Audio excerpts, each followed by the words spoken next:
Yung lahat, matagal-tagal akong hindi umere pagkat ako'y nagpahinga matapos ang biyahe sa Port Bonifacio. So, pinapagmasdan ko yung mga video ni Colonel Metran. Mukhang dismayado yung tao.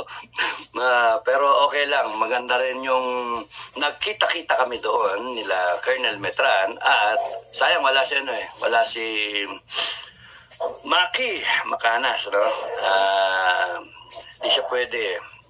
Nasa siya, sa kanyang lungga. Ngayon, konti rin naman ang umattend doon. Konti rin ng tao. Karamihan doon, panay mga mga military na retired men. MUP ba?